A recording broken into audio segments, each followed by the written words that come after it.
On vit dans un monde qui va vite, non? Trop vite peut-être. Un monde où on consomme l'information comme on consomme tout le reste. Un monde dans lequel une vidéo de plus d'une minute, ça semble déjà demander trop d'efforts. Où on accélère les films, les messages, les voix. Comme si ralentir, c'était devenu insupportable. Et pourtant, si je te parle aujourd'hui, en prenant tout mon temps, c'est précisément pour t'inviter à ralentir. Parce que ce monde, et nos vies avec lui, manquent vraiment cruellement de silence. Pas d'un silence vide, mais d'un silence qui permette de voir ce qui se joue vraiment. Je suis Nella Céleste, aussi appelée Karaba. Je suis artiste, guide et mentor en alignement, en leadership du cœur. Ce que je te partage aujourd'hui, en fait, je le fais en toute simplicité, sans détour, sans te bercer, mais avec un maximum de respect. J'ai envie d'aborder le karma, mais avant ça, parlons du silence et de nos schémas.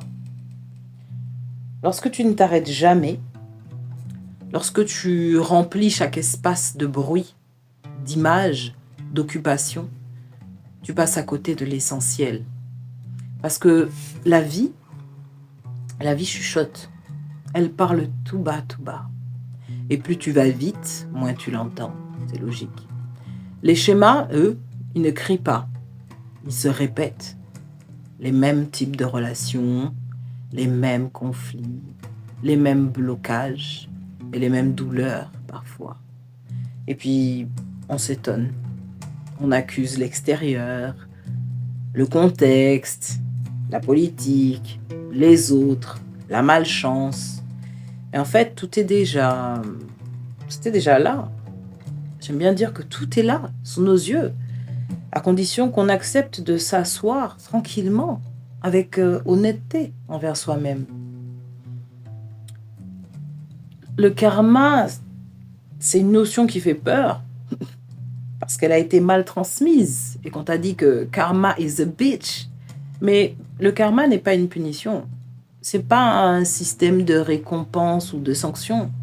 C'est pas une dette morale non plus qui va venir t'écraser. Voilà, le karma, c'est une mémoire. C'est la trace de ce que tu as semé dans tes vies passées, de ce que tu as nourri, de ce que tu as aussi laissé en suspens, par tes actes, bien sûr, mais aussi par tes paroles, par tes choix, par tes renoncements, par tes silences. Et dans cette vie-là, tu peux travailler autour de cette mémoire qui continue de vibrer actuellement.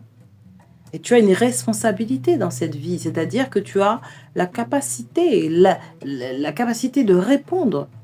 Et tu n'as qu'une vie dans laquelle tu as ce pouvoir-là. C'est celle que tu vis maintenant. Pas tes vies passées, supposées, pas les scénarios fantasmés. Cette vie-là, cette vie, cette unique vie.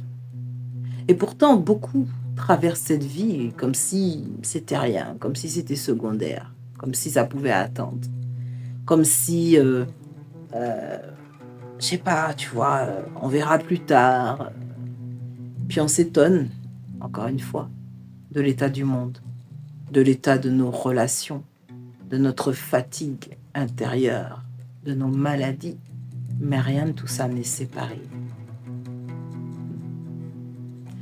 Il existe des lois, et notamment il y a une loi toute simple et universelle, qui est que l'on récolte ce que l'on sème.